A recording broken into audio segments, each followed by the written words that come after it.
How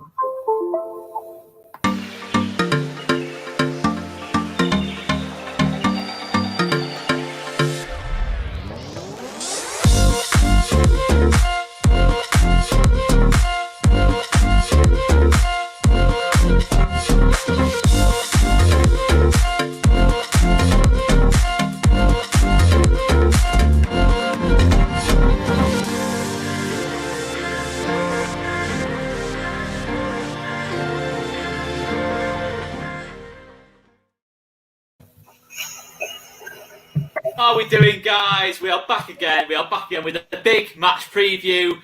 And yeah, West Ham away. West Ham away. We're back in London. And it's now time to hammer the hammers and get away from that London curse. What is the London curse? I don't know anything about it, mate. I don't know anything about it, guys. Something about December 2017. Load of rubbish. We say it, I think, for the 25th time of saying it. This is where it ends. This is where it ends. We win in London. We win in London tomorrow night. What are you saying, Phil? I wish someone just wouldn't have said that. Don't bring it down. Don't bring it down. We're trying to be positive. He's quite good. He's quite good at bringing it down, is Phil. No, but you didn't need to bring it out. Just leave it. Mate, the London curse will end at Fulham. I'll go that far. I'm not even sure of that now, to be fair. I'm not even sure of that. But anyway. Have you seen that tweet that's going round saying this is how the majority of Leeds fans see the table? Yeah, Leeds in 11th and then Fulham. It's exactly that. It's exactly that. Yeah, I think, look, it's a tough game tomorrow night. There's no doubting about that at all. West Ham in good form, been in good form all season. And yeah, let's get straight into it, guys. Anyway, obviously a bit of injury news, team news potentially. Mr. Wayman reckons Rodrigo Moreno starts again tomorrow night. And normally when Mr. Wayman says that, it's normally spot on. I mean, Tash, Phil, do you see Rodrigo starting first and foremost? I'll let you go, Tash. Great leadership showing there. I don't know. I think Phillips might, because he's gone down, hasn't he? So I think he would be shoved straight in. I think it's quite desperate times, isn't it? So I think Rodrigo could start. Yeah, I think Roberts isn't really showing enough, is he? I don't think he'll start Costa again. Yeah. Okay. You know, I agree. I agree. To be fair on the Costa issue, I think it's got to be just Jackie Harrison back on the left. Yeah. Whoever made that claim, Oscar, that Costa should start needs shooting, mate. Who was it? I can't remember who it was, to be fair. Rafinha on the left and that lot. Who was it that said that? I'm not sure who said that, to be fair. It's probably the same person who said that Llorente wasn't very good, to be fair, on Saturday. I mean, who on earth thought that? What people thought that? But Phil, what you saying, mate? What you saying? Rodrigo. I never said we should start Costa. Just putting that out there straight away. Never said that. I said he played well. I didn't say we should start him. But we've all made outrageous claims. We've all made outrageous claims in the last week or so. Some of them might have got put on Twitter. Some of them didn't. Some of us got lucky. Some of us didn't. To be fair. Welcome to the YouTube world, Phil. It was a harsh start. It was a hard. Mate, I couldn't care less. Yeah, that's good. Whenever you like, it was fun. Yeah. Keep going. I'm fine. I think I lasted a full 8 hours without actually knowing that it was on social media. Normally, it's like 9 a.m. in the morning. People are digging at me, but I got home and someone tagged me in it, and I was like, "Wow, I've actually lasted 8 hours without this." But when I watched the video, I was like, "That's probably why, because it wasn't me." Yeah, I got hammered, but fuck it, it was fine. I enjoyed it. The thing that I found most entertaining about the Villa thing was I had so many people going off at me because I called Dean Smith ugly. Basically, they weren't bothered that I hated their team. They didn't care that I didn't like their team. I thought the team were rubbish. They didn't deserve to win. It was just that I called Dean Smith ugly. And I didn't even call him ugly. I just said he looked like a bulldog during a wasp. I don't know. That does insinuate that he was... Yeah, mate, it's an insinuation, but it's not a fact, is it? It could be a pretty bulldog. Anyway, we're back on to Tyler Roberts. A good-looking bulldog. Is that what you're saying? A good-looking bulldog during the wasp. Yeah, but Phil, what are you saying, mate? What are you saying? Rodrigo, does he start Phillips, does he start or both off the bench? Really maybe. Hope so. I really hope so. Like, I'd like to see Calvin back for obvious reasons. I think that's the most important one.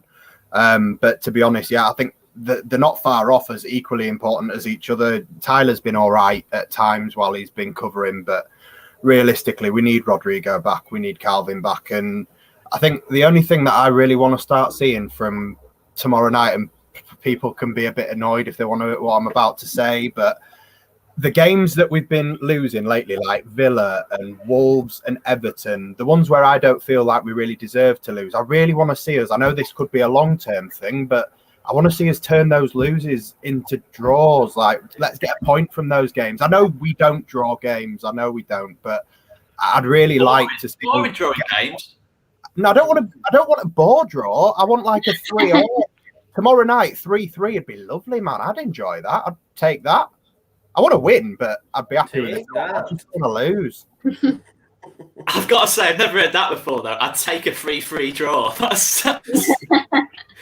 He also loves a good goal fest, doesn't he? So why not? No, fair play. Okay. Probably a better question is then, for all three of you, and I'll include myself in this, if KP did start tomorrow night, we went for back four, which two out of Llorente, Struijk, Cooper do you play? I'll go to you first, Joe. If KP did start holding midfield, because obviously one of them's got to come out, if that's the case. Yeah, I think they both start for me, mate. I was saying just off air, I think Rodrigo... I think the reason they haven't, tried KP in the under-23s is because they don't want to aggravate an injury that might be there. Look, you don't... like someone's just made a great point in the comments, you don't travel to London if you're going to sit on the bench. It's pointless. Do you know what I mean? If you're Calvin, if you're just coming back from injury, I don't think anyway. I think he's going down. He's going down to start. I hope I'm right. And I think Rodrigo starts as well. But I think for me, who comes out, mate? Not a lot of people will agree with this, but I think Pascal will come out because Bielsa's a massive fan of Llorente, regardless of what our opinions are. And I know the fan base is totally split on him. It is the case, and I hear it. I know Phil's the jury's still out, and I'm not digging him out there. It just is. I know when I listen to other podcasts, there's other people where the jury's still out on Llorente. Listen, I think he's great, but I do think Bielsa would go for Cooper and Llorente as opposed to Struijk, which would be very harsh. But he's a young lad, and we know his ceiling's. He's going to be better than Cooper, that goes without saying, I think, in a few years' time. But I just think it would be him that would drop out if Calvin makes a side. I don't know if others agree, though. But that would be my answer. Long, but it was my answer. But if you've got a chance to have a right footer and a left footer at the back, for me, you've got to take it.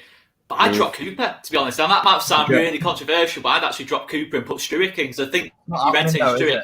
It probably won't happen. It won't happen. But that wasn't my question, Phil. I wasn't asking what do you think will happen. I was asking you your fantasy. What do you want to happen, kind of thing. I mean, go on. What would you want to happen, Phil? You get me in trouble all the time. You see, that Robin Koch thing. You got me in trouble last week. You need left-footed left centre back, right-footed right centre back, which is why I expect to see Cooper and Llorente. But I would. Like a few of the people in the comments have said, this is not me saying anything about Llorente. I think for aerial ability, I really would like to see Pascal Struijk marking Thomas Souček tomorrow night. Because Cooper, I love Cooper, and I think he's been fantastic this season, but he completely failed miserably in the first game against West Ham to mark anywhere near Ogbonna or Souček. Him and What about Vestergaard, though? Struijk got left in his wake against I know, mate, but I think it's just...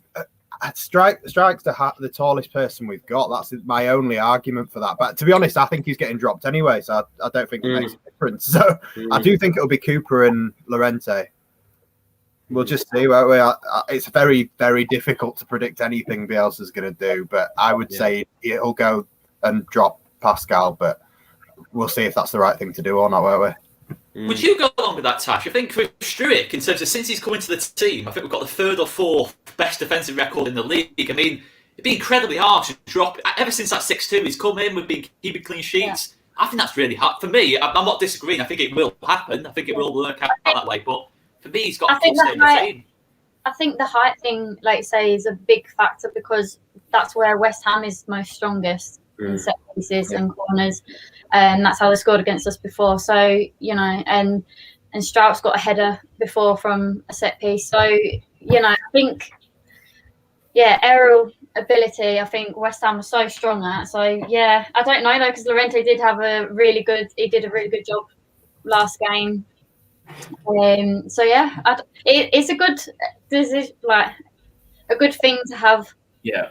Like deciding out of them two. I mean, if one don't do well, you can just shove the other one in. It's not all exactly. Yeah. There's not a massive difference between the three, if you ask me. I don't think there's a massive like thing where you're thinking, oh, that we're in trouble if he starts kind of thing. I don't think there's any of that, which is good to see, really. Yeah. I won't kick Cooper out. Well, there's the leadership. There is that as well. Yeah. I'd agree, but I just think Sturrock's the man. You know, ever since New Year, I think he's on Cooper. Obviously, anyone that's watched the transfer show that me and Oscar did the other day, I've been doing more work on that database and stuff over the last few days. I've been looking at the stats of Cooper and all the other centre backs at the club, and Cooper's stats this season are mad. You know, like we don't. I think people that watch the game. Like I would say I watch it and I look out for this kind of thing. I had no idea how well he's actually doing. Like his tackles per game in tackles and interceptions together is like 4 times bigger than Robin Koch. And obviously this is not anything to do with a collective number. It's per 90. Don't tell Oscar that. It'll ruin his agenda. Mate, honestly, Robin Koch, honestly, the way Oscar talks about Robin Koch, he's the best centre-back ever to grace the Premier League. I do think that Strike and Koch are the future of our centre-back partnership. But honestly, Cooper at this moment in time is undroppable. Yeah, I think he's in a scapegoat a lot of the time. Yeah, that's what it is. Yeah, definitely. Yeah. Also, there was a stat someone put up the other day of Cooper, and it compared him to the rest of the league, and he was like way above average of every other defender that had played so many minutes. Can't remember what it was, but yeah, Cooper has been outstanding. He's been fantastic, especially I'd say since like Christmas onwards, even better. He's just continued to get better and better. I think the best way of putting it is if he offered Newcastle, West Brom, or a team struggling at the bottom end of the table, Cooper would stand out in that defence for me in terms of what he's done this season. I just think the other defenders have played well individually. It's kind of almost overshadowed. Like Sturrock's form has almost kind of overshadowed Coops a little bit from time to time in terms of getting praise. But you put him in a different team, and I think you kind of really realise how solid he is. He doesn't make a lot of mistakes, Cooper. I don't think he has under Bielsa. I can't really think of any kind of season where he's made more than 2 or 3 mistakes in the season, to be fair. I think he's been as solid as anyone, you know, in terms of under Bielsa. I mean, what would you say to that, Tash? I think he's probably the most underrated player of the Bielsa era, to be honest. I think everyone else, you know, Phillips, Ayling, etc., Click, they've almost got like this ridiculous status, which is fair enough, but Cooper doesn't ever seem to get the same level of praise. I mean, what would you say to that? Yeah, I don't know, maybe like someone's put League One Liam. That's how, when you've kind of got a thing about you, it's hard to shake it off, isn't it? When you've got when someone's got an opinion of you, it's really hard to shake that off. No matter how well you do, people will always be like, no, I've got my opinion about him now. Even if it was years ago, he's still crap in my opinion, and they can't really see. I don't know, apart from Phillips, everyone's like, I think it'd be stupid to say that about him. But yeah, like I say, he just seems to be in a scapegoat. So yeah, I think it's overshadowed, and I think the thing is, when someone isn't that noticeable in a game, they're actually doing a lot better than you think. Yeah. And I think because everyone else has, like, you know, like Rafinha has all these tricks and everything, and if he's not doing anything that's fancy, then you're not going to get that notice, and you're not going to get shouted about. Yeah. I think nothing summed it up better with Rafinha, the fact that a lot of people gave him a 7 out of 10 on the player ratings, and I thought, really? You know, I think it's just the fact it's Rafinha. That's just a personal opinion on that. Yeah. You know what it is as well, like with Cooper, I think he's been great this season. Arguably the standout centre-back. You know, take Arsenal out of it. Like Phil said, you know, since the turn of the year, he's been absolutely exceptional. He hasn't put a foot wrong for me. Arsenal was just a poor day at the office, but some respect needs to be thrown on his name. And I say this because, you know, people say he's not good enough, and I made that fatal mistake of looking at the replies to the actual official LUFC Twitter once, and he got so much stick, and it's like, respect needs to be thrown on this guy's name. He's been with us, arguably one of the longest in the current squad, I think, if not the, he came in some dark times. He's captained the side. Every regime that's come in, every change of manager, Cooper's always been the one constant, the one captain, Even when he was getting dropped under Monk and Bartley and he was still captaining every time he played in the side, He obviously has a respect of a lot of the lads. And he's captained this Leeds United side from Championship after a 16-year-long wait, created a really tight-knit group of individuals, throwing their Dallas Ayling, it's really tight-knit. What more can you ask for as a group of individuals? We've fallen back in love with this football club, not just because of Bielsa, but because of the players as well. And Cooper's the spearhead of that. Cooper's the spearhead, and rightly, he should have respect thrown on his name because he's took this team back into the Premier League. And like Phil said, he's doing bits. Go on, Tash. I found as well that Dallas used to be at the same kind of level as Cooper, and he used to get all that stick, and he used to be the scapegoat. But because he's been shoved in so many different roles, he's now suddenly got that respect. Whereas Cooper hasn't. He's still in his same role in that. That he still doesn't get that praise, even when he does really well. Yeah, exactly that. If you want some stats, I've literally got the comparison on FB Ref now between Llorente, Koch, Strike, Liam Cooper from this season. So tackle percentage, Liam Cooper is first with 60.4, Llorente is 54.5, Robin Koch 50, Strike 36.8. If you look at passing, that low, really? Yeah, he's first for pretty much everything, mate. Passing, Strike's ahead of him by 0.1%. So Strike's got 88.1, Cooper has 88, Robin Koch 85.9, Diego Llorente 81.9. Then if you look at tackles and interceptions per 90, Llorente's first on 6.25, but then Cooper 5.1, which is more than double of what Robin Koch's got, and 3.85 for Strike. So, pretty much on every stat, he's either first or second over per 90. So, he's dicking everybody, mate. And, that's not even comparing to other teams. He's so far ahead of other teams. And obviously, we'll get onto it in the transfer show that we do, because I've put something in the graphs now of comparing all these players that we're looking at to our player. And every left centre-back that I've looked at, their passing is, there's only one person better in Europe's top 5 leagues. Aerials, he's really not that bad. He's better than some other really good centre-backs. But it's mainly that the pressing stats and the tackling and interception stats, he's miles ahead of pretty much everyone in Europe's top 5 leagues, mate.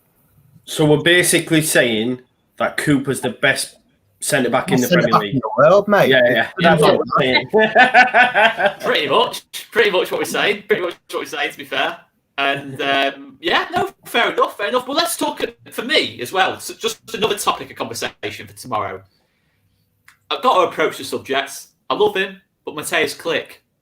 Yeah. I'm looking at it tomorrow night and I'm thinking to myself, would I go Stuart Dallas or Klich alongside Rodrigo? And I'm being honest, I'm finding it hard to decide. I mean, obviously, Alioski would have to go to left back, but I'm kind of thinking to myself, if Klich's not fit and not able to play his usual way in the same intensity, maybe it is time. I don't know. I mean, is that controversial? I mean, you know how much I love Klich, but I think there's got to be genuinely a conversation now. It's not his fact that he's become a poor player overnight.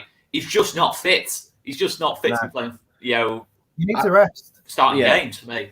I think I would back it more if we had a better left back.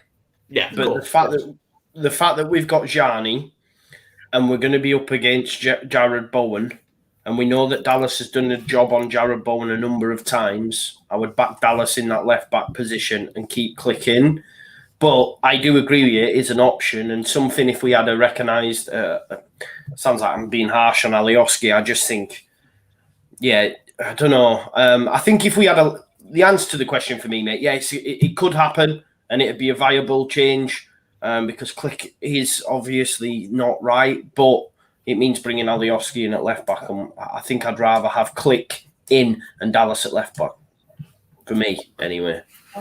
I mean, look, if we did have a better left back, though, I don't think there'd be a question in terms of if you had the option of Dallas. And that's probably why, as we said the other day, Phil, in terms of the importance of a left back, that we can put Dallas into centre mid when we need to. I mean, what's your take? Would you agree with Joe, or would you consider changing things up a little bit in terms of left backs and centre mids? I'm a bit torn. I can see what Joe's saying, to be fair, but at the same time, I've been banging the drum about resting Click for weeks, man. I don't want to see him do a foreshore and end up being ruled out for a long period of time. I'm worried about the guy, and that's my big concern. It's not the fact he's a bad player. I'm just worried that he's been so pivotal to us under Bielsa. Yeah, exactly. Like, it wouldn't be good for him to miss any sort of length of time, let alone the amount of time that Foreshaw's missed. I don't want to risk him, but at the same time, like, I think I'd feel more comfortable putting faith in Alioski, because don't forget, Alioski had Eze against Palace. He marked Eze out the game, and Eze was the only player on the pitch we were worried about. So he has had moments where he's proved us wrong a little bit, but the same thing's always been said about Alioski. Going forward, not really that worried, apart from firing the odd one south stand. It's going back, and naturally he's not a left back for me, but neither's Dallas. So I don't know. Either or, it doesn't really matter what any of us say on here tonight. Bielsa's going to do what he wants, isn't he? So. No, of course. But guys, we are almost on 300 live watches, so make sure you keep smashing that like button if you haven't done already. Yeah, let's get to 100 likes as well, guys. Let's see if we can get to 300 live watches before the half-hour mark. Let's set that as a target anyway. Tash, I mean, do you agree with that? I mean, I'm just worried that if we keep playing Click, it's a serious risk in terms of if he really aggravates that injury. I mean, what's your take on it? Yeah, I agree, and I don't want to see him take another penalty. But yeah, it is hard. Like say, Alioski, I think he goes missing in big games. Unless we're playing well, then he plays well. But he's hard to rely on. He's not. I don't feel confident in Alioski. I wouldn't absolutely bash him and say, oh my God, he's the worst player ever. But like Phil said, like he has shown greatness in some games, but yeah, it is a tough one. Like say, do you play him or not? I mean, it's a tough game, but is it worth it? Because then you'd always have to play Alioski if he makes that injury any worse. Yeah. Yeah, of course. That's the thing. You go from like a foreshore. It's a spot on for Phil. It's a foreshore situation if he aggravates it, and at Click's age as well, can he risk aggravating an injury like that? Yeah. I'm not sure. I just think it's a shame we've got so many midfielders out at the minute, and maybe it does. What about Shaq? Like, would anybody think Shaq will play? I don't know if is he back fit? Is he fit? That's the question. Huggins was mentioned as well, to be fair. Even if he is, though, I just can't see Shackleton or Roberts getting a look in if Rodrigo, Calvin are back. No. No, there's no sort of square pegs in round holes that gets either of them two in the side if them two are fit. There's a couple of suggestions. You put Roberts and Rodrigo together, but I don't think that works. Too similar in style. Yeah, you can't put two attacking lose the ball too much. They turn the ball over too much for me, having them playing together. But it's an option, I guess, but I don't think from the start of the game. You're playing a counter-attacking team. You can't afford to be losing the ball in bad areas. But let's go on to move a little bit further forward in the team, onto the wingers. I mean, Joe's already alluded to it in terms of get Harrison back into the team. I mean, would you agree with that, Tash? Would you get Harrison on the left, Rafinha on the right? Yeah, I don't think Harrison has been that bad to drop him in the first place. I mean, Costa did do well, but I still don't think he's a better player than Harrison at all, even when he's doing well and Harrison's doing bad. I think the thing is, Harrison, like people are saying, oh, he's going missing, but I think he's been playing more defensively than going forward, and I think that's why people think that. I think he's been doing brilliant defensively, but yeah, I wouldn't start Costa at all. I would always start Harrison. Joe's giving me that. No. Just for the eye candy, basically. But the interesting thing is like Pervader's gone like just completely missing off the face of the earth. I mean, he was only on the bench for the 23s. He's travelled, hasn't he? He's travelled, I think. Yeah, but it seems to be completely unfancied ever since Crawley. Really, I think that seems to have been like I don't think he's played a game, has he, since Crawley, Phil? No, but he picked up an injury, didn't he? And I think he's on his way back. I think. Was it that big an injury though? I'm not sure. Well, we haven't seen him, have we? So I assume so. Who, Pervader? Yeah. As far as I'm aware, he's been injured. Yeah, he has. Yeah. He's been injured. Wasn't the under-23s game this week when he was on the bench the first time he was back on the bench? Yeah, he didn't play, did he? No. Berardi played though. Yeah. He's back as well. That's true. Yeah, we have him as well. Berardi, get rid of Stroik, Cooper, Llorente, just put him on the bench. I want to see Berardi play in the Premier League so bad. It would be interesting to see what he would be like. Mike Dean's in charge as well tomorrow night. Yeah, I think what that does, having Berardi, if you think back, whenever Ayling has to go into a 3 or whatever, Berardi will be used as a right back now. We've seen that before, and it'll save us maybe moving Dallas around and moving him out of midfield to right back. And do you know what I mean? It just gives us another option. And I want to see him get some Premier League minutes. I just want to see him snap Paul Pogba or somebody like any Man United player, please. When we play them in Chelsea, please put Berardi on. Please. Oh, mate, I got absolutely hammered for that, so watch what you're saying. Oh, mate, if I'm going to get hammered from anyone, at least let it be Man United and Chelsea fans. That'll only no, it was from my own fans. Oh, right. Really? Apparently, Pervader did come on in the second half. Okay. Everyone's like, kicking us now. Saying that we don't know shit. Yeah. I don't give a shit about the under-20. It is. I mean, the under-23s now, it's so hard to gauge anything from it because, let's be honest, I mean, if you're watching Pablo for the under-23s, you're thinking to yourself, never ever drop him again because he looks like Pablo 10 years ago in terms of in the under-23s, but there's a massive drop-off in quality, isn't there? Such a different level. It's not even like League 2 is genuinely a step up from like the under-23s. That's why they get sent out. Yeah, I think so.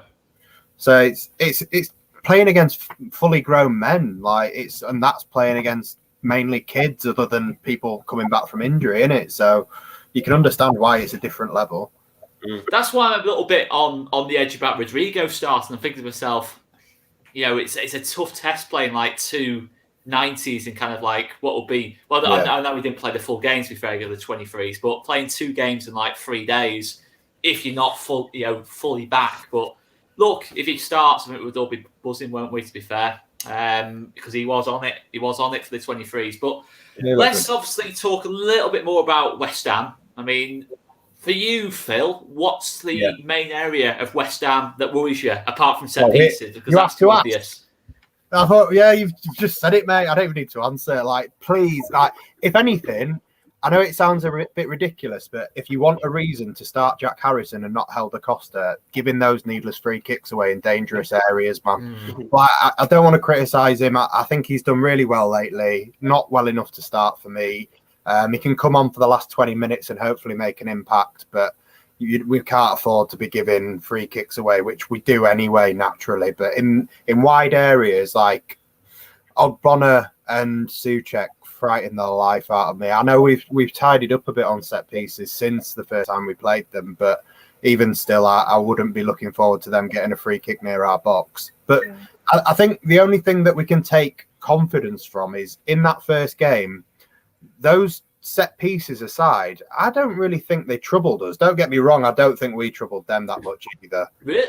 I had total opposite, to be honest. I thought Ben Rama was absolutely... I think he dragged Calvin around, but I don't think... I thought we really struggled in the play. game. I don't think they created that many chances. I think they created their chances through winning set pieces all the time. That's fair. That's fair, to be fair. But I just remember... If we don't give them that many free kicks like we did last time, and we actually try and let the game play, then maybe, who knows? I'd be worried about Declan Rice again. Yeah, he dictated. No, of course, he was brilliant down the road, wasn't he? And our midfield is a bit shaky at the minute, and he's shit hot, and then you got another, like you say, another midfield score. He's like the top scorer for them. Yeah, I'd be more worried about their midfield, and then, like you say, set pieces are really good at. But yeah, I think for me, Oscar, it's obviously in that first game, Antonio didn't play. Yeah, We had Haller. Well, we had 12 men versus 10, didn't we, in that first game? Haller was our best player. You have Antonio, and then just behind them, you're gonna have, Bowen, Lingard. I don't think Rama's playing, Lingard. Lingard, yeah. Lingard. Rama. Yeah, but we were speaking to West Ham fans yesterday, and you might even see Ben Rama play from the left, man, and instead of Fornells, and they were saying like defensively he'll probably go with Fornells, but I think West Ham fans were surprised in the first fixture the fact that he played Ben Rama, and Moyes looked at it as he wants players who can beat one-on-ones, and get at them because we can break this man marking system. And I won't be surprised to see him go with Antonio, Ben Rama, Lingard, and Bowen. And that, for me, on the counter, is frightening. Yeah. Really, really good.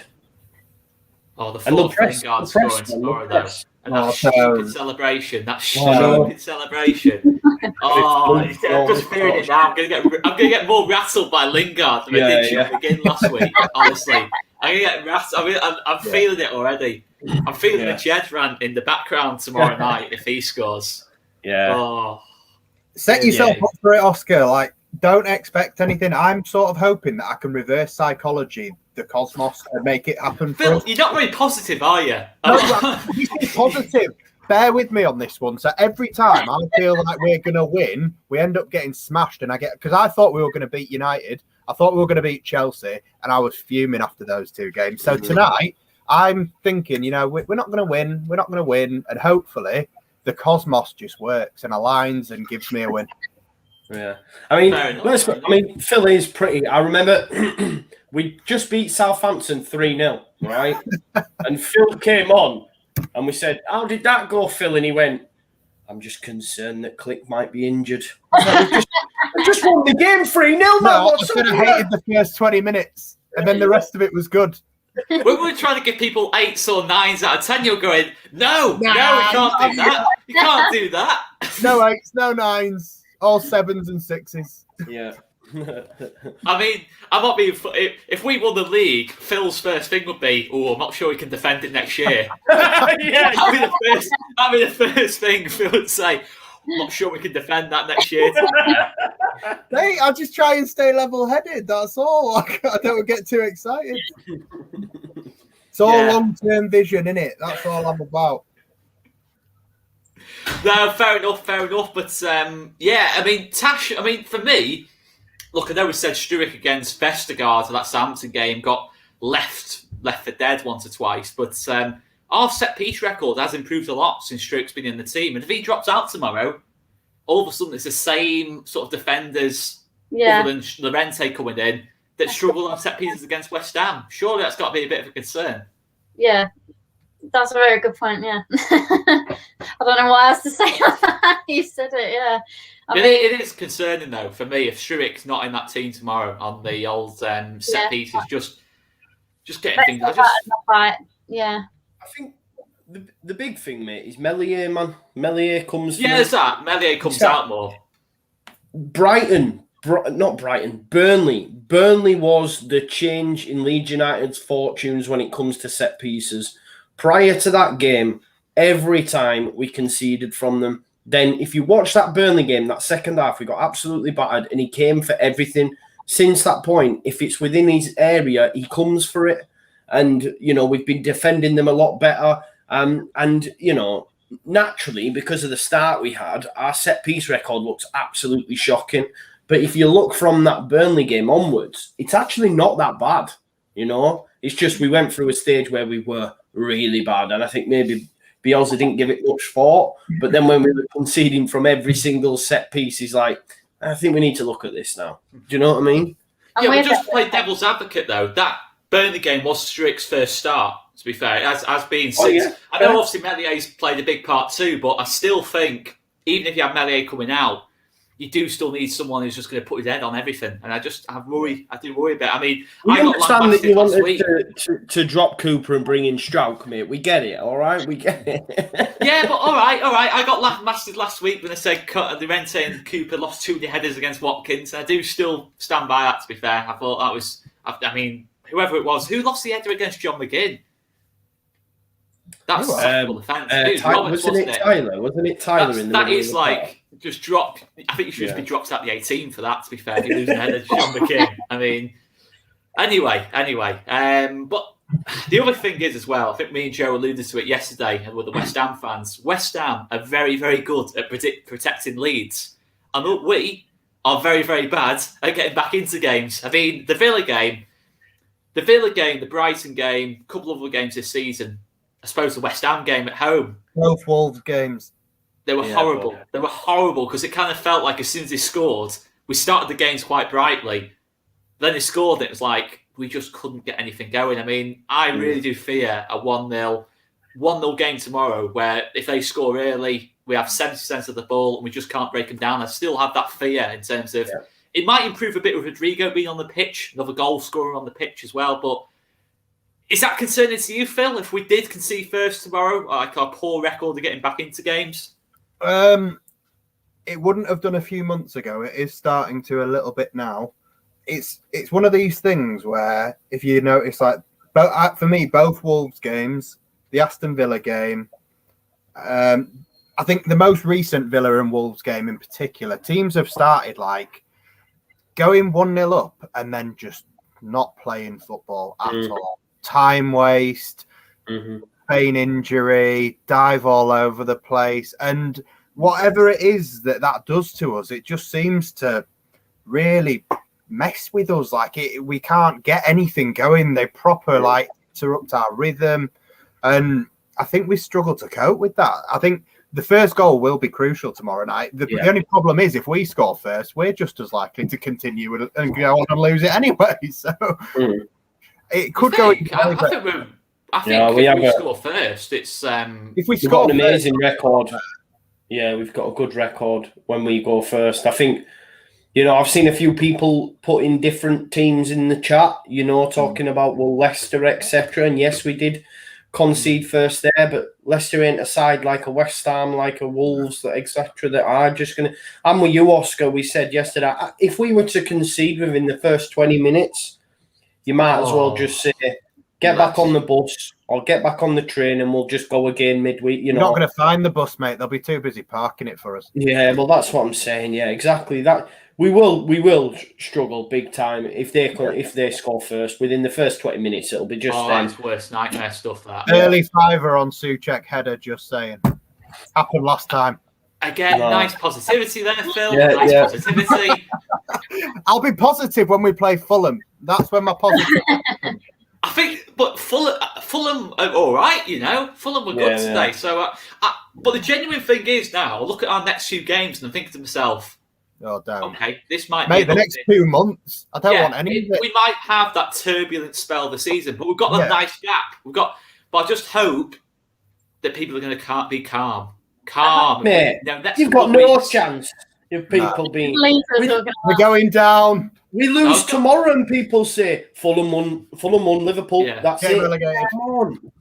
The thing is, I think, not to jump on what Phil's saying, but even if we score early, this isn't like a shit team. This is like a top team. So, we still have to be on it. And just keep. And I know we do anyway. We were always, always trying. But we scored the penalty against them last game, and that was it in 6 minutes, and we still lost it. So what are we going to do different this time? But also on the other hand, we have won a lot of games where we have scored first. So it's just getting that momentum and getting them. I think hopefully if Rodrigo and Phillips are in the team, that gives them a buzz and that gives them come on, we can do this. And I think people need to get that London curse shit out of their heads, because if you go there thinking, oh yeah, we're not going to win because of the London curse, then they're not going to win, are they? If you go there thinking, yeah, we've definitely got a chance and we're going to win, then you might. But if you're already saying we're not gonna, then odds are that you're not gonna. let's have a little chat about this hoodoo thing, right? Because I've seen people, we mentioned it last night, right? And people in the chat were going, it's a mentality issue, etc. It's none of that. It's us fans that build this up. Them players couldn't give a shit where they're playing. You can't tell me they're on that train now and they're going to Rafinha. Oh, we've never won in London since 2017, you know, and he's gone, oh no. Oh no, and Rodrigo's going, oh no, it's bollocks, man. It is. I think the longer players, I think the players that have been there longer might have it in their heads because they are the ones that have been down. Yeah, but they're the ones that travel down. They're the ones who travel down, and then they think, oh god, again, we've got all this travel back and we've lost and everything. Like they feel it as well. Like I know what you're saying, like. Rafinha and like maybe some of the foreigners ain't gonna give two shits, but like the ones that have been there the longest, like Cooper, Dallas, Phillips, and that they know just as much. I don't think we play badly in London. I don't think we play badly. The Leeds United podcast, you know the one with Bamford and Emma Jones and Beckford. I was on it this week.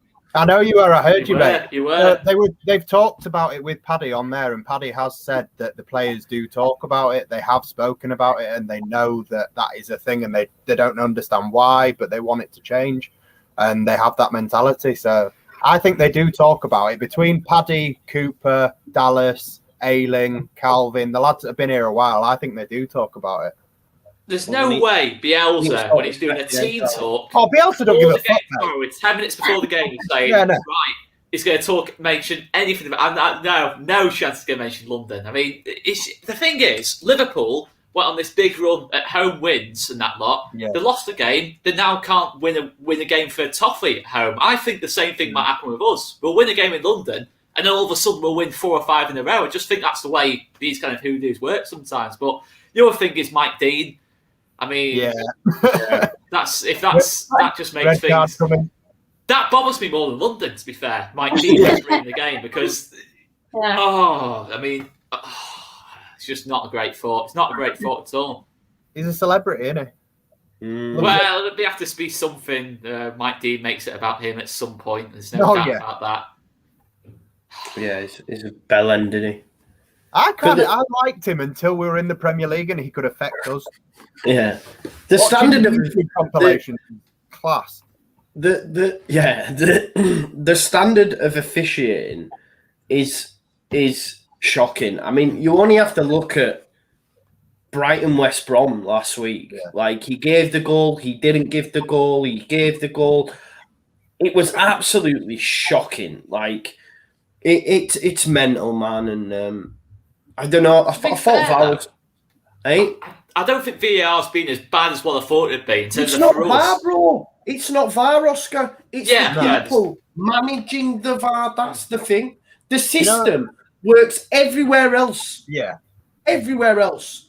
You know what the problem with VAR is? The problem with VAR is we needed VAR for one reason and one reason only. Referees in this country weren't doing their job properly, which is why they needed VAR. We essentially called them useless monkeys. We've now employed those same useless monkeys to operate the system that was put in place to stop them being useless monkeys. So why not actually the people that created VAR, the technology itself, people that know how to use the bloody technology, let them use it, not referees that needed it in the fucking first place. The ex-pros should be on VAR for me. Ex-pros, because they played the game, they know what to look out for. I still believe the ex-pros should be more involved in the refereeing of games. I just do. I think if you're a referee and you've never played a game of football, you're looking at certain things, you're missing things. I'm going to vote former Opta analysts. Just saying. Or Opta analysts, to be fair. Phil's out of work. Phil needs a job. I need a VAR job, mate. Get me in there. Get me on every Man United game. There'd be no more fucking none of that. Yeah. But no, look, it's one of those things. I think the sooner we just get a win in London, I just think the sooner we can get back to like normal kind of thing and just like get the ridiculous hoodoo out the way. It doesn't matter though, does it? As long as you get a win, then it's not a thing. Then is it? Do you know what I mean? It's not. It's for me. It's not a thing anymore. No. I don't know. I mean, remember some of the games that played in London, like Millwall away last year, when we got the most ridiculous refereeing decision I think I've ever seen in my life, and the Berardi one. Yeah. Brentford away, where we battered them for the whole game, and Kiko Casillas decides to slip over. Fulham, when we get another crazy penalty decision. QPR, when we miss a penalty with Patrick Bamford. It's not. We're not playing particularly badly in London for me. I don't think it's anything to do with that. I just think. I mean, I'll sound like Neil Warnock now, don't I? We're in London, aren't we? Get nothing in London. Getting out if you're Northern and in London. But it's true. It is 100% true, honestly. The decisions we get in London are just absolutely horrendous. That's but yeah, anyway, but yeah, I mean, just a quick mention as well, Aston Villa. How many goals have they scored since we had a bit of a go at them, Phil? Do you know, can I get in here? I had a bet that Villa will lose because they've played us and won against us. And I won. Had to put that out there. I was you must have got you must have got a decent return on that though, Tash. No, because another one fucked the bet up. I had a fold on. Can't remember who it was now. And Liverpool were in my bet today. I had 4 fold on, and only Liverpool was the one that didn't come through. Oh well, I had a winner for a while, so let's not even go there. It's always one team that's out, but I do put weird bets on. Fair enough. But Oscar, can I just say, I love how Jack White said, "How big do you need your collars, Oscar?" That's an official Leeds United thing. He didn't go in and say, "Can I have that jacket but extend the collar by about 5 not even that big. What you talking about? Oscar, man, I was like, why is he? That's Leeds, not him. You know what? I don't get why people make comments about us when we're here to talk about football. No offense, guys. You tell him, Tash. I just don't understand the comments. I just think why don't talk football when we're talking football. I don't get why you have to comment on our looks and things. I mean, I've got oversized collars. I'm fuming now. I'm fuming. Oh, Harry Hill. I'm a Harry Hill now with the oversized collar. Did you know if Patrick Bamford scores tomorrow, he goes level with Jimmy Floyd Hasselbank? Really? What? In what sense? He got 34 for Leeds, Jimmy. Paddy's on 33. Okay. There you go. It's and he's going to score tomorrow. Tomorrow. Yeah. He needs a goal. It's been a couple of games, hasn't it? Needs a goal. I don't even think. I was just going to say, let's have a chat about that because I don't think he's been playing poorly. It's more the service that's been going into him. I think he's been pressing really well and doing what's expected of him. But we just haven't been able to get the service into him. I think the most enjoyable thing I'm looking forward to tomorrow is Llorente into Rodrigo on the half turn, bang, first time, Rafinha's behind Creswell, cut back, Bamford, 1-0 Leeds. And I do think, because let's be honest, prior to Rodrigo getting injured, they had that synergy. Every time it went into Rodrigo, half turn, bang, it was in, and Rafinha was in. I'm so looking forward to that, and I think Paddy will score tomorrow as well. We're going to win this game. I genuinely think we can.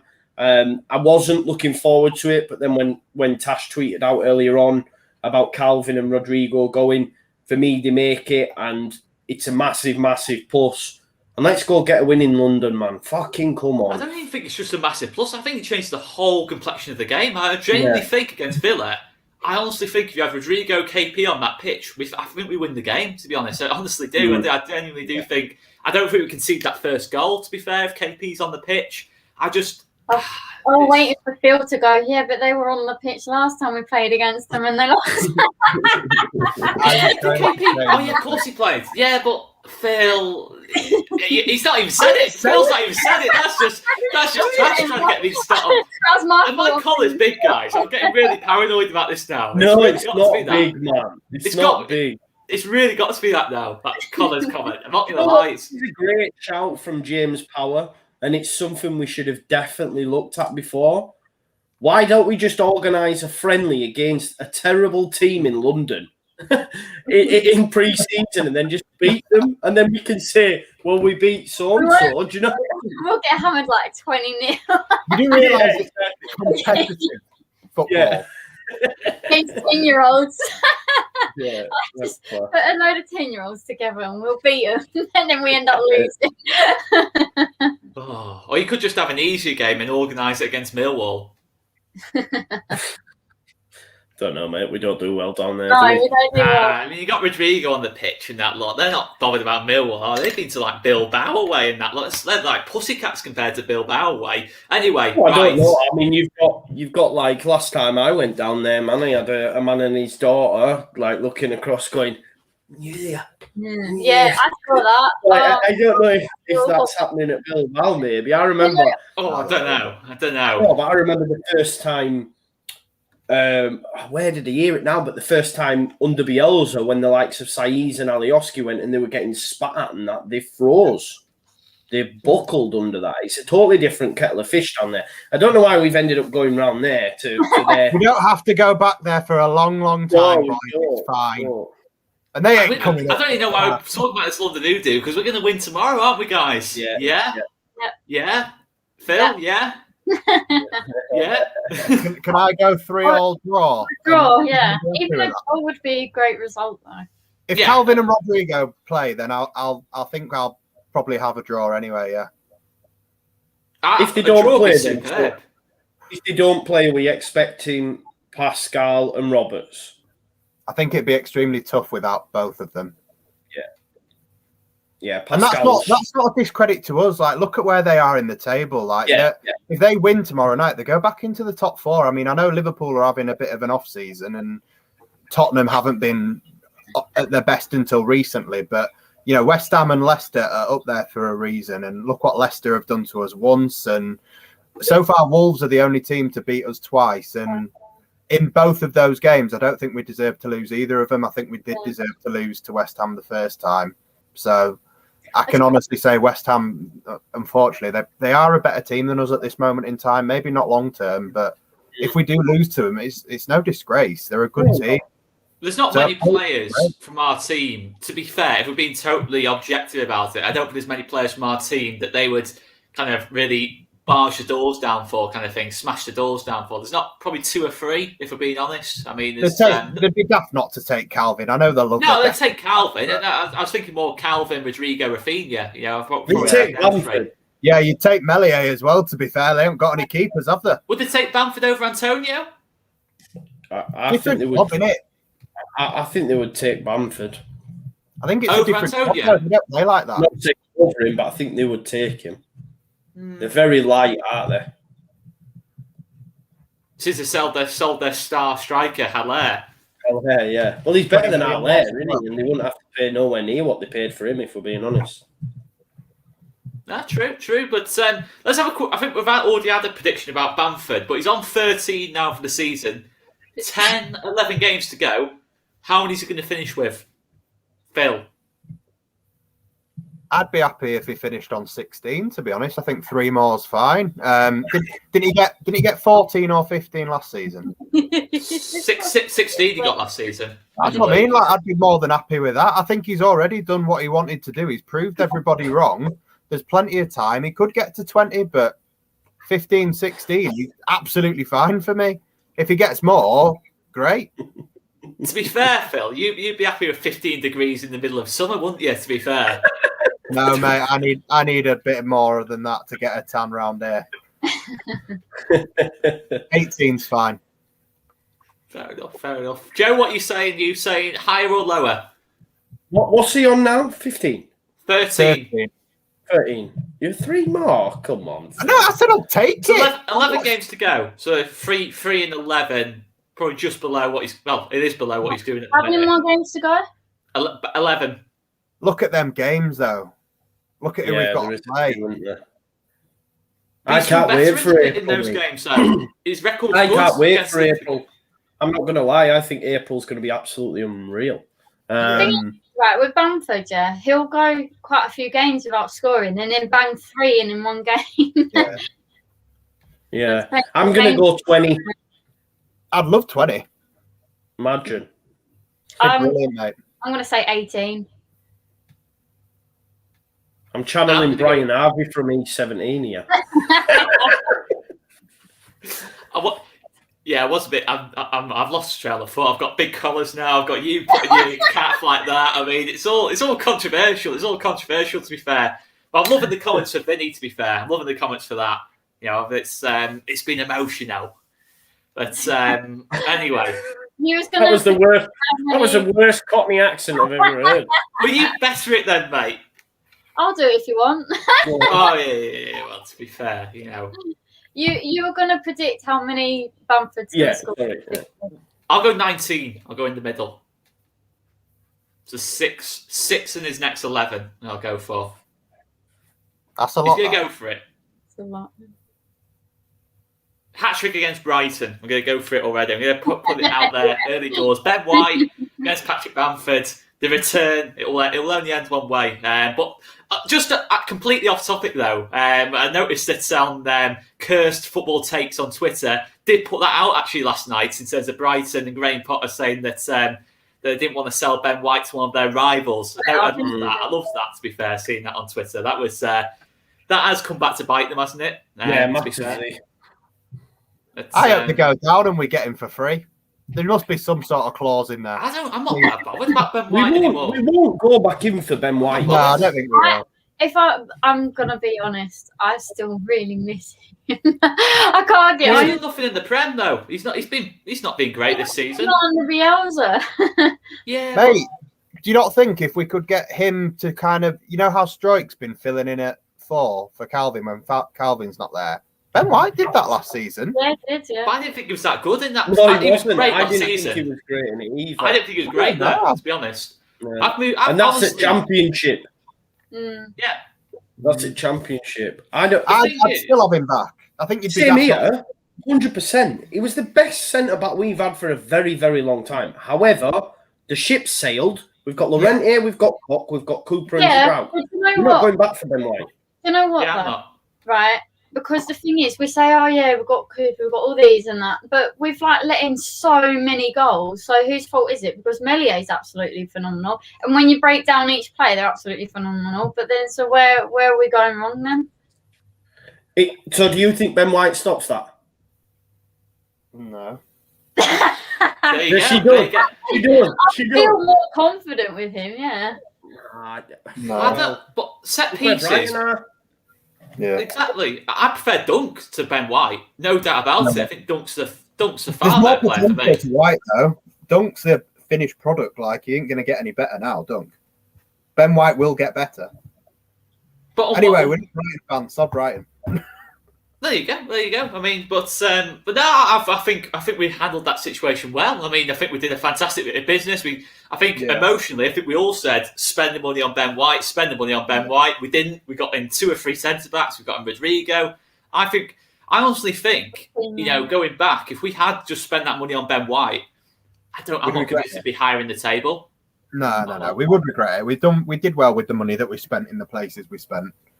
We judged it well, I thought, to be fair. Even Senior alone, like just having him instead of Ben White is Yeah. Not even mention Rafinha. Rafinha tomorrow night. I mean, look, but a little bit below par against Villa for me. I can't see him putting in 2 poor performances in a row. I'm pretty excited to see Rafinha and Rodrigo R&R in that team tomorrow night, to be honest. But together, I think they're absolutely majestic. To be fair, I think the last time we saw them play together was Newcastle, wasn't it? And they combined for the opening goal. Yeah.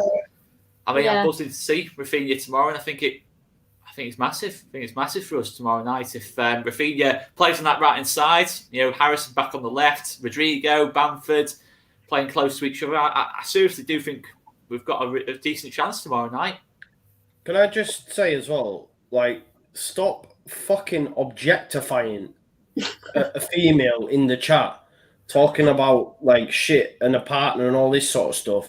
If we see any more comments, I will remove you and block you from the channel, right? I'll be honest, about football. You don't need to be talking about her as though she's a fucking object. So stop being a weirdo. Yeah? Yeah, you are getting blocked. Next one that comes in, you're getting blocked.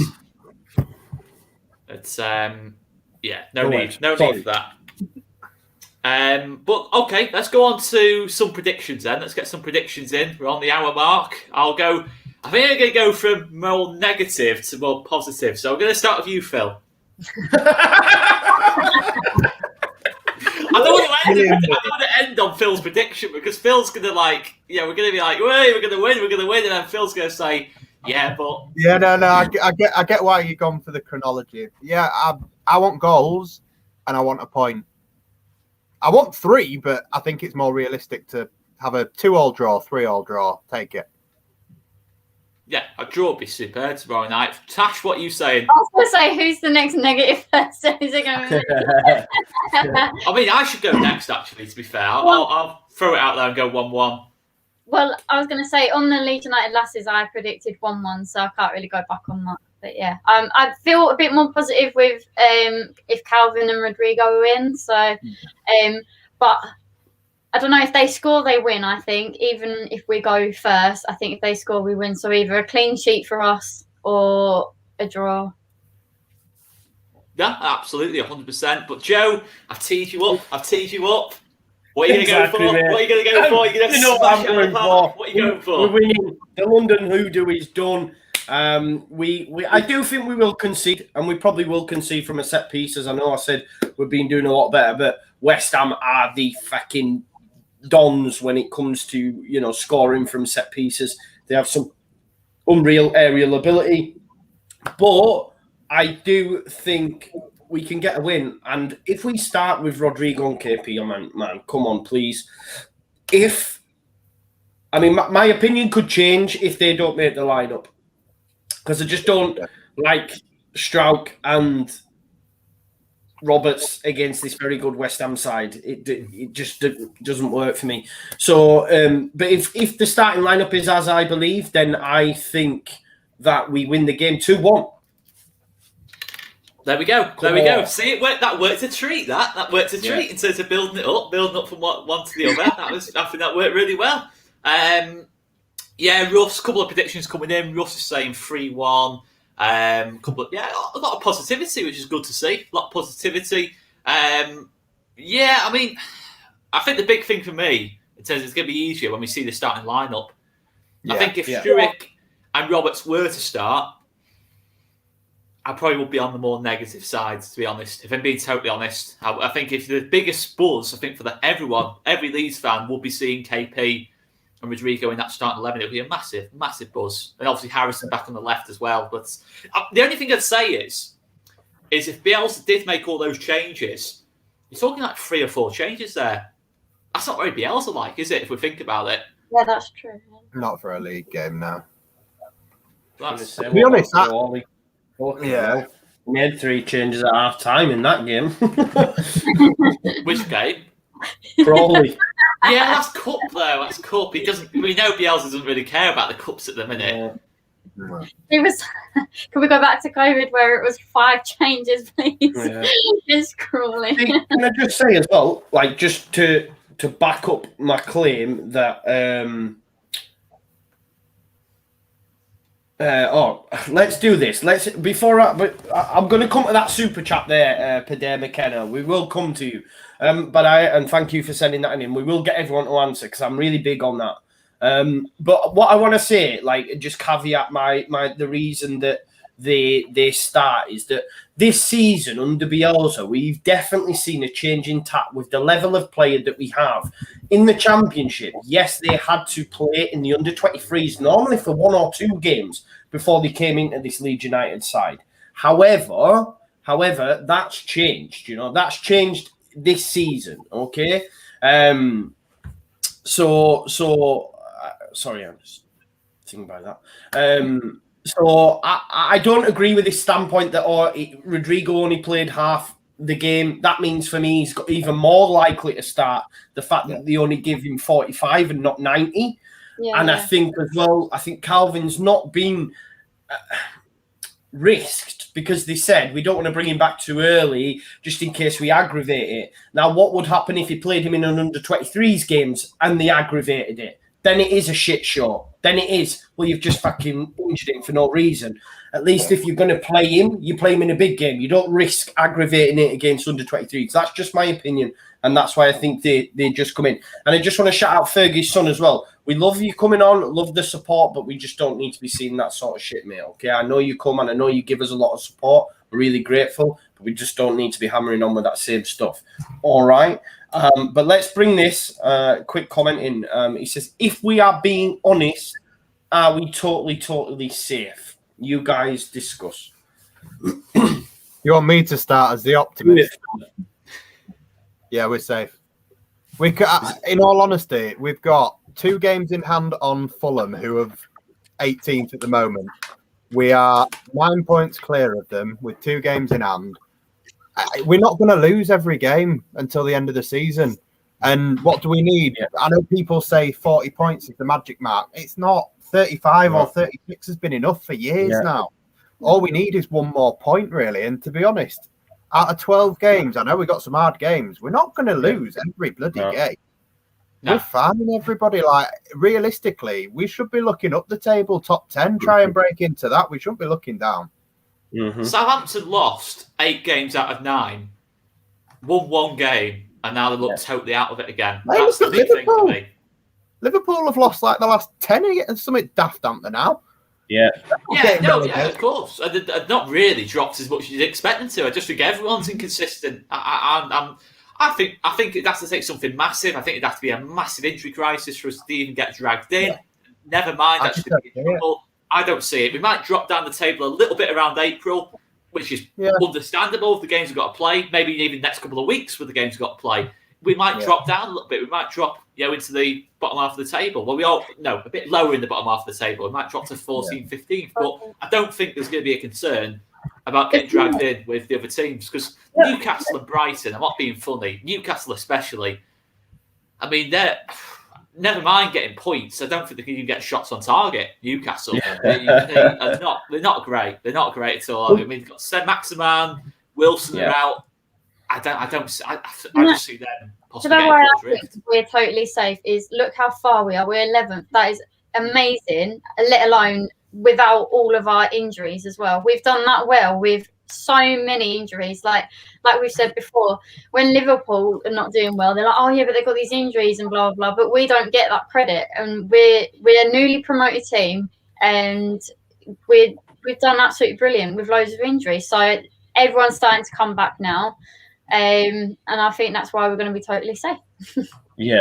Just bear a minute. Use carry on. I'm just trying to find a graphic, guys, that I seen on social media the other day with the probabilities of where we would finish come the end of the season based on. But that'll have like Brighton to win the Champions League, based on XG or whatever. And all that do you know what though? Good stream tonight. Good to have full Leeds cast. Is it just me or is it hard to enjoy Rafinha? He's likely to go soon, maybe to Scum. He's not going this season. I just want to, not for me anyway, we can have a chat about that in a second. Just want to get my thoughts across on the whole relegation thing. We could genuinely, and I'll say this with my chest, and I said it a couple of weeks ago, I even said it, and Oscar will agree, and be a testament to this. We could not win another game before now and the end of the season, and we will still not go down. Yeah, I agree. Honestly, we wouldn't, right? And this is the great tweet, like where it says, this is how Leeds fans see the table. Leeds in 11th and then straight jump to Fulham. Like that is literally because as soon as Fulham win and we lose, people go, Fulham are going to catch us. They totally disregard the 6 teams that are between us and Fulham that would then have to go on a big run as well. They aren't great either, are they? The 6 teams in between. They're hardly setting the world alight either. No. Like, look at Newcastle, West Brom, 0-0. Do you know what I mean? If you thought anyone was going to get out of it, West Brom win that game, all that sort of stuff. Look, do I think Fulham have made a good turnaround? Yes. I mean, Paddy Power paid out on them getting relegated. Do you know what I mean? And they've stayed up for the fight. Who's going to get pulled in? It's more likely to be Newcastle or Brighton, not Leeds in 11th. Yeah. not Leeds in 11th. You know, this is the thing. Definitely. I guess we'll go to Jack's question, guys. Are we all settled on the fact? Do we think he's likely to go soon? What constitutes as soon for you guys? This season, like this summer. Yeah. If it's soon, but I think we're safe. I definitely don't want him to go before he's even seen Leeds fans. I think the thing is, like, all the players would have said, look, you need to see this atmosphere, like when it goes off. Like, and I think he would generally, that would be one factor why he stays. Yeah. The only thing that worries me is that he wasn't he looking at he was a bit offended by how much we paid for him, because by them, yeah. So we bought him for less than what they bought him for. So maybe he might be thinking, well, why don't I go somewhere where they're going to pay for what I'm worth? Or I don't know. It depends what type of player he is. Because I don't know. Do you see him as like a team player that he really enjoys it there? But I think he's Phillips is like, no, he's a Leeds lad. Yeah, he's definitely not going, blah, blah, blah. And even he was thinking about leaving. I know it's completely different. We weren't in the Premier League then, but I don't see that with Rafinha. I don't see the loyalty there just yet. He doesn't really understand Leeds just yet. So I just think it depends on who comes in. Sorry?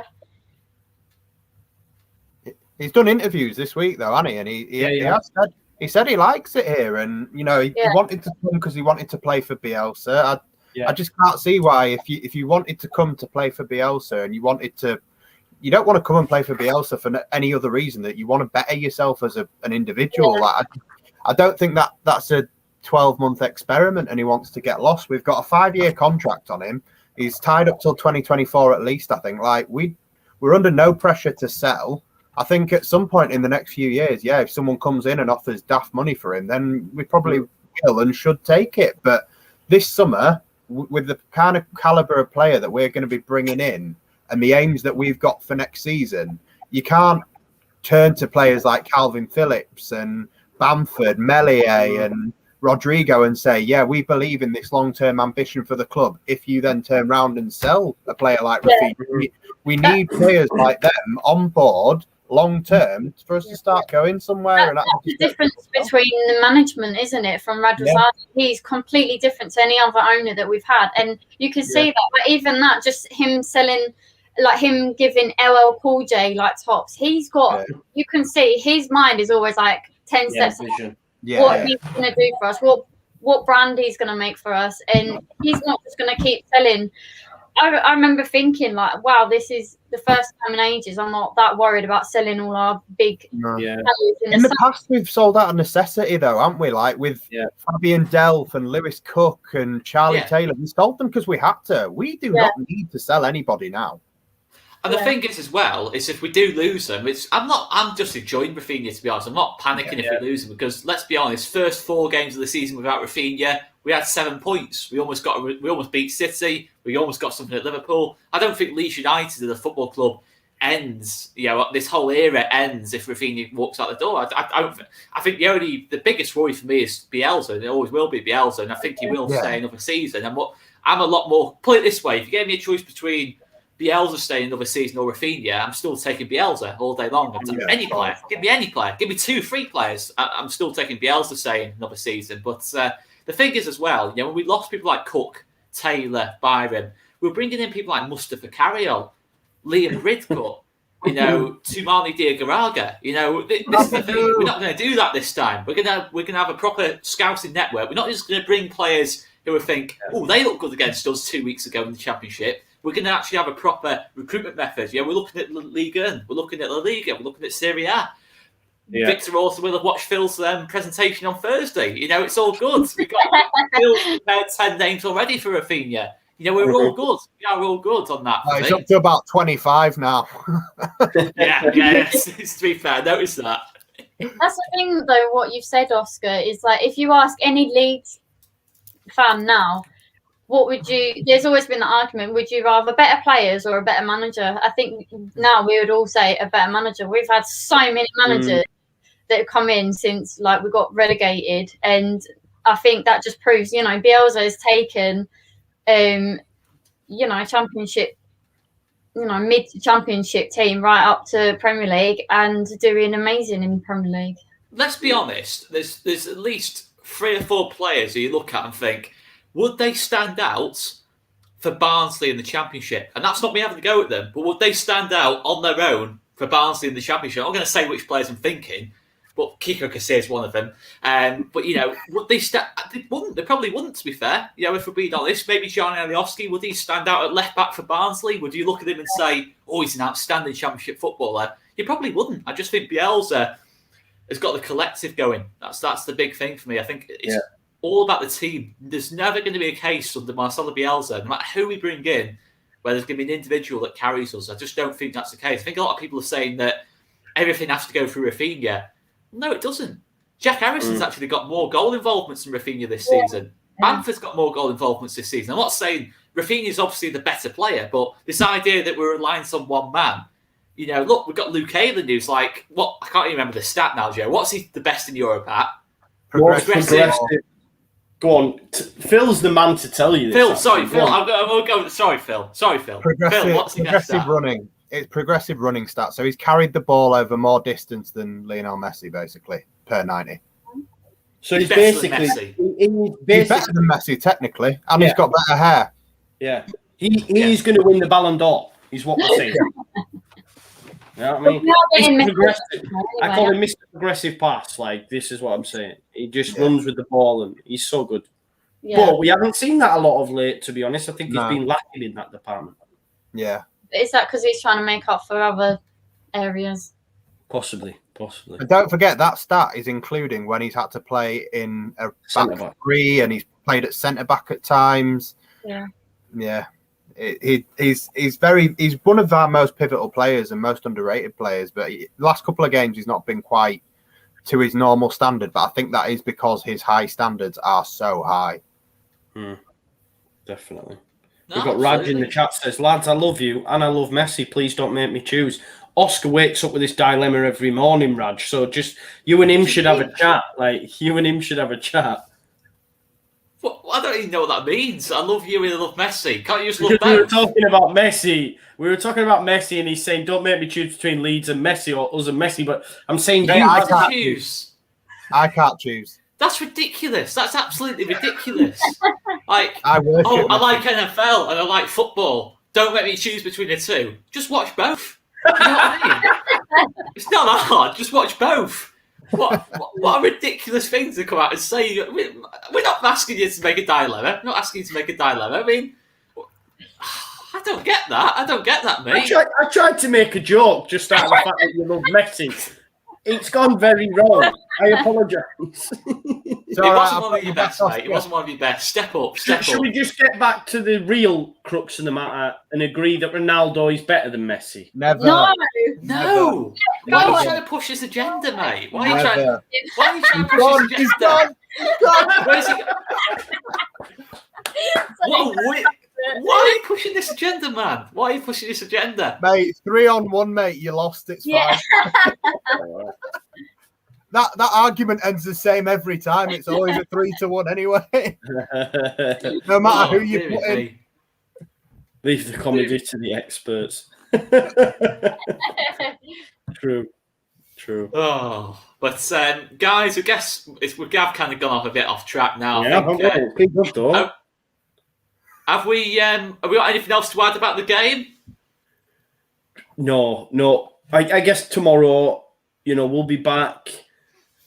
We'll watch along. Exciting times as always. 7 o'clock. It's 8 o'clock kickoff, isn't it?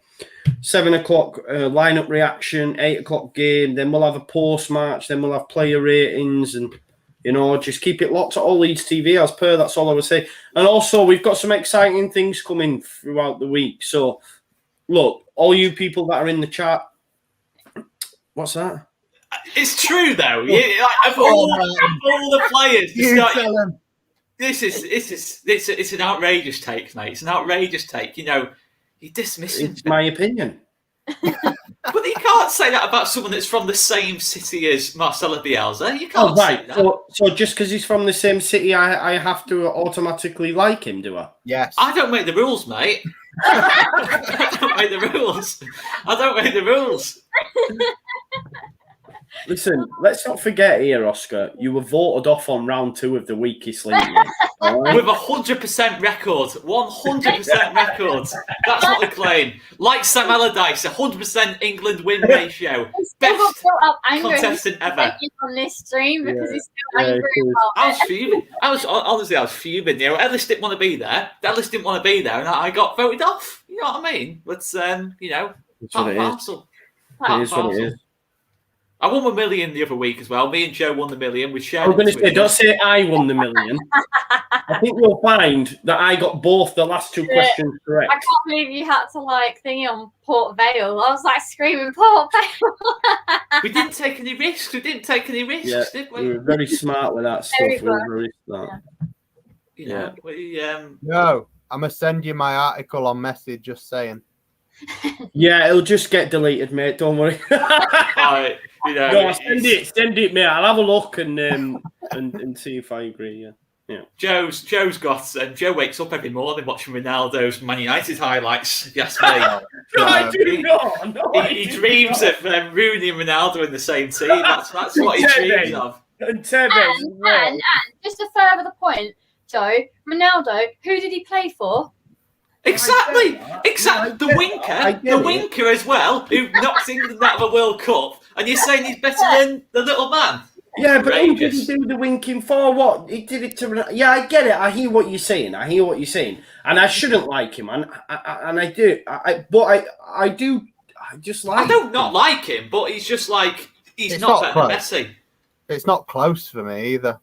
It is close. Where are you in the league? Oh, what? There you go. Who's got more subs? There you go. It's true.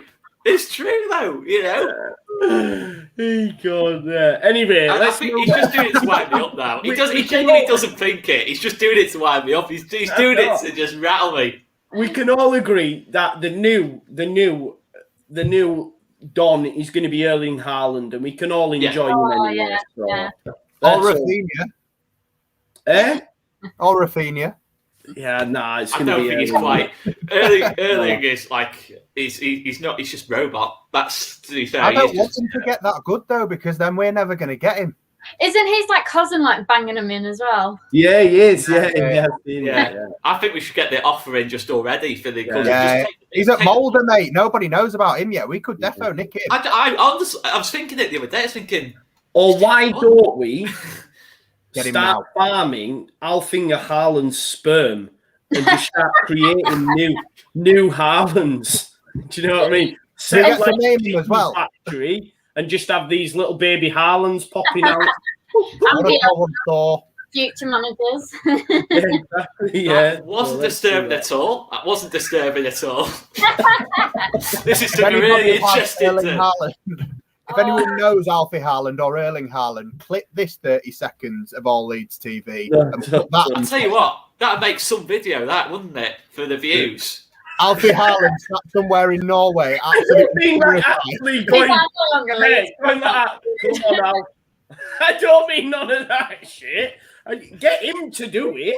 And just put it in incubator. I knew that. I just... It was still a bit of a weird image, right? It was still Skip's head too, you know, when they try and sneak into Tom Brady. Oh, that's the first thing I thought of. When he falls over and he slides into it. Grrr, hashtag grrr Mondays. What if he's already had a vasectomy, though? Oh, it's usual. What a surprise. Phil goes in with the negative. What a surprise that is. What a shock. What a shock. What if he has a massive injury at some point? What a massive shock that is.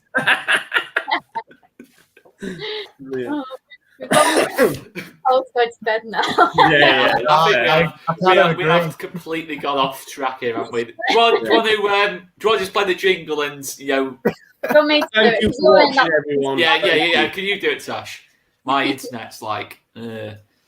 Peace out. See you tomorrow.